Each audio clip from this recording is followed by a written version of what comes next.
Hi, and welcome to Message to the Masses with Tesa. I'm your host and resident publishing consultant, Tesa Colvin, and we're here to have real conversations with visionaries, entrepreneurs, speakers, and leaders who have not only written books, but they are on a mission to start a movement with the work that they do. And I'm super excited to be here today with none other than my Gigi is who I call her.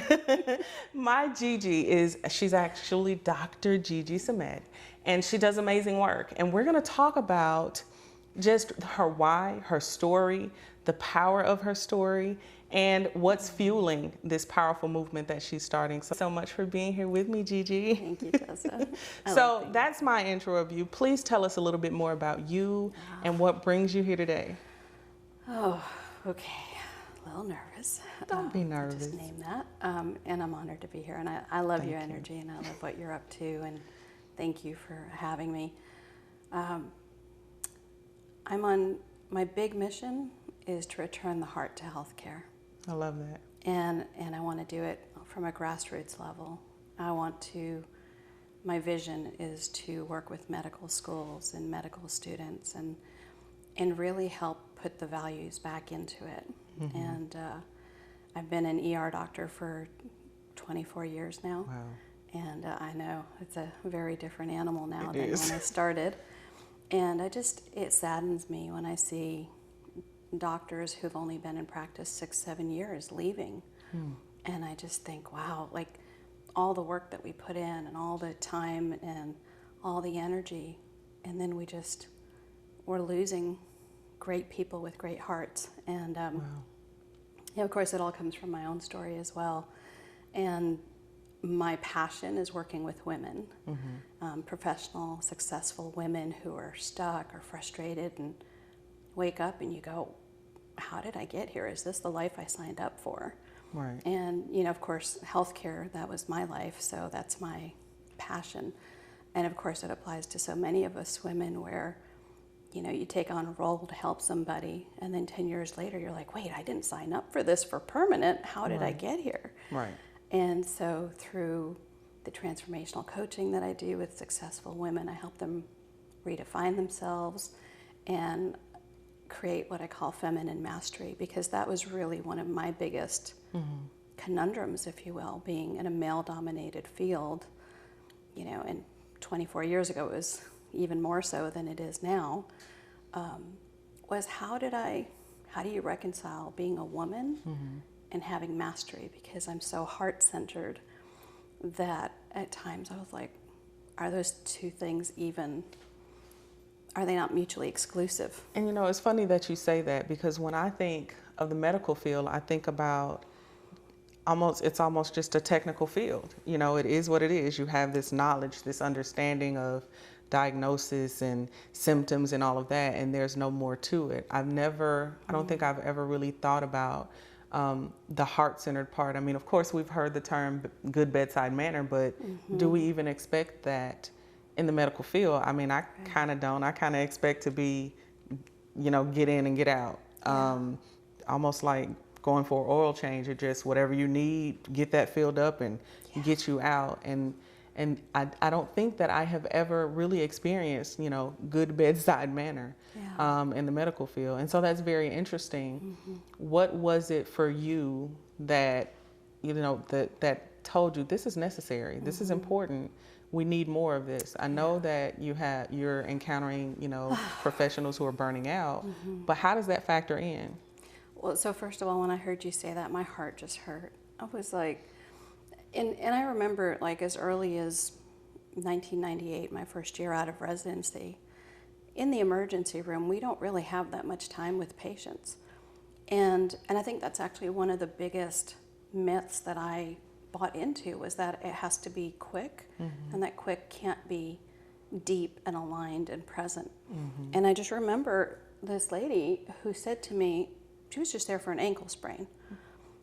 And she looked at me and she said, do you know that you just spent more time with me with an ankle sprain than all the doctors in 3 different rounds of cancer? Wow. And that was in 1998. But back then I thought, wow, okay, she must have just had some bad doctors. Right. And it's it's patience like that all along the way. It's like the breadcrumb trail that I didn't know I was supposed to follow. And it wasn't until I went through my own burnout that I realized, I was like, wait, this is, I mean, yes, I always think it's kind of funny because like I went through medical school and all this stuff to know the terms to talk about it. And I crack up because I always tell my patients, I'll give them the diagnosis and they go, what? I'm like, it's okay. We have to make up fancy names to make us feel better about all the money we spent on medical school. And so I spent all those years coming up with all the terminology. And now actually the art is to simplify it. Please.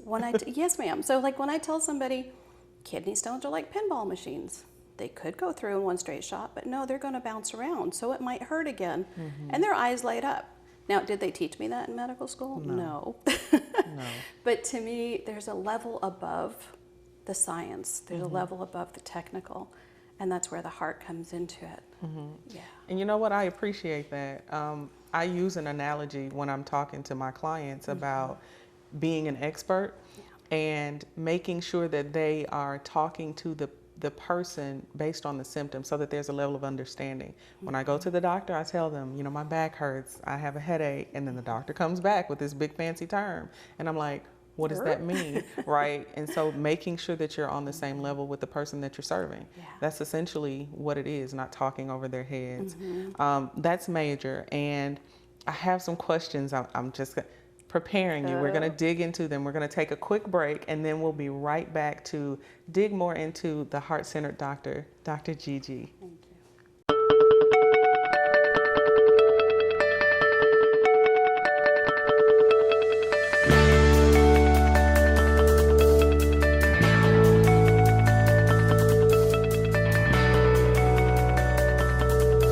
We are back with Message to the Masses with Tesa. We have our wonderful Dr. Gigi, and we are digging into a real conversation about her as a medical professional and aligning that with the heart-centered person that she is and how she's wanting to just change the way that we think about medicine and doctors as a whole. So we started out, we talked a little bit about how you even got here.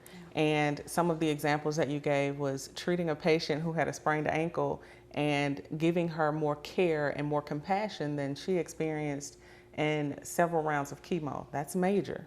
That's a real revelation for me. And even in discussing that, you know, I've been to doctors and I always feel like I'm just on a wheel, like, you know, you got to get the first in out really quickly. And so let's talk about that. Did you experience any of that when you went to see doctors? As a doctor who goes to see doctors, is it challenging for you? It is. And I think that was also, you asked me like what brought me to that place too. I went through a period, I want to say 2004, 2005, where I had stomach issues and they couldn't figure it out. And I think when you're on the stretcher, when you're on the other side, when you are the patient, it really brought home to me the power that we have as doctors and the responsibility we have to use it, because our words can become either hope or a curse, literally. Yeah. Because what we speak, the patient takes in and then makes their reality. And when I went through it, it was, they did testing. They were like, oh, well, it could be your appendix, or it could be endometriosis, or it could be ulcerative colitis. And there was about 5 or 6 months where I was like, oh my gosh, is my life going downhill? What's going on? And I just realized that sometimes as a patient you can feel caught up in this whirlpool and you're drowning and you don't know where to go. And I was a medical professional and I knew the questions to ask and I still didn't know. And I finally thought, oh, wait a minute. If they can't figure out what's causing this, that's actually a blessing, because if it came out of nowhere and there's no diagnosis, then it can go away just as easily as it came. Yeah. And sure enough, it did. And so that was another springboard towards where I am now and what I want to do with doctors. And you know what? That makes a lot of sense. I always tell people our journey is a part of the medicine that we are for someone else. And so here we are today. You are meshing this holistic being that is you this heart-centered person with all of this medical teaching and terminology. And I don't know about anyone else, but when I think about medical terminology, I think about terms I can't pronounce. I don't know what that means. Everything sounds like the end. And it's like, no, that's really just a cold. And it's like, why didn't you just say it's just a cold? And so when it comes to meshing all of that together, how do you do that? How does that happen? So for myself, it took going through burnout and an addiction and like really coming back to myself. And so the way I do it, and when I work with women, and especially in healthcare, there's three main pillars, and one is really redefining yourself. Because what I realized is, like I said, I'd bought into that myth of boom, boom, boom, and thinking that you have to be fast and that you can't spend time with the patient. And what I realized is I could deliver more value in 10 minutes. And so it doesn't take more time. And so one of the first pillars was redefining self, which is, who am I? How did I end up here? I mean, I think I told you my story about why I became a doctor. And one of my highest values is connection. One of my highest values is service.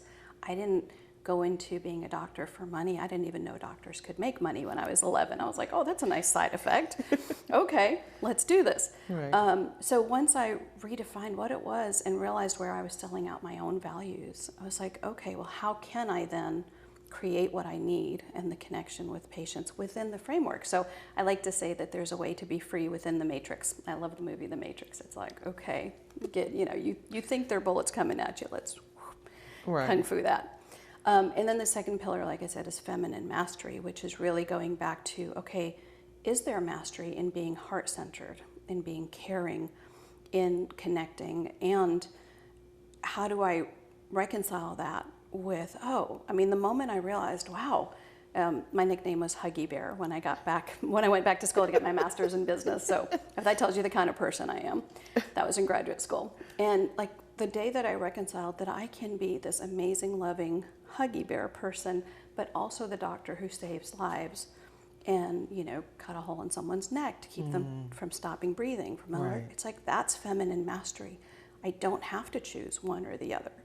And then the third pillar is like, okay, from here, let's create a life by design. Sometimes you have to start, and some people do leave healthcare, but sometimes there's actually a way to get everything you need from it in a way that patients feel seen and heard, and the doctors also feel like they're getting what they went into it for. That's amazing.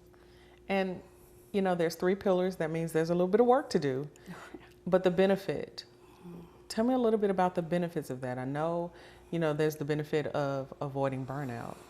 How does that happen? How does that end up being a benefit? Well, so to me, the real benefits are you get to feel seen and heard as a physician, especially as a woman in healthcare, especially as a woman of color in healthcare. It's like, okay, they looked at me like I was a zebra at my first job 20 years ago. Like, oh, what, a woman in the ER? Right. So to feel seen and heard, and to know that I didn't have to be a man to do it. And like, my mission is that for women to feel heard so loudly that a whisper is louder than any scream we might have done before. Like, it's time. That's very powerful. That just the visualization of that. And I want to stop right here for just a moment. We're going to be back in just a few minutes, but we're going to dig more into that because that's an amazing benefit that I don't want us to breeze over. So stay with us. We'll be right back in just a few minutes.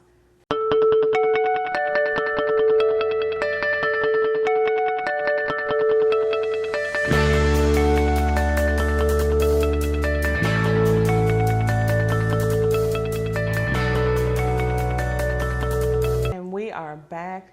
Thank you so much for coming back to us. This is Message to the Masses with Tesa. We have the amazing Dr. Gigi. I have now coined her the Heart-Centered Doctor. That is her new title, if she wants it, but I think it fits. And when we left, we were discussing the benefits of aligning being heart-centered with the massive amount of education that goes with being a medical professional. And you said something that I don't want us to breeze over, is that you want these professionals who are facing burnout, who are facing just the work, doing the work consistently and showing up, not just physically, but emotionally, spiritually, mentally showing up for this work of serving and helping people. You want them to feel heard. And so say it again. Say the beautiful thing that you said again. I don't want to paraphrase it. Oh. You want them to feel heard so that even if it's a whisper. Yeah. So as a woman prior to the burnout, I thought like I would do whatever it took. I got my master's. I would show up a certain way. I felt that I had to be, in order to be heard, I had to use their language, and I had to be loud, and I had to be, I'm here.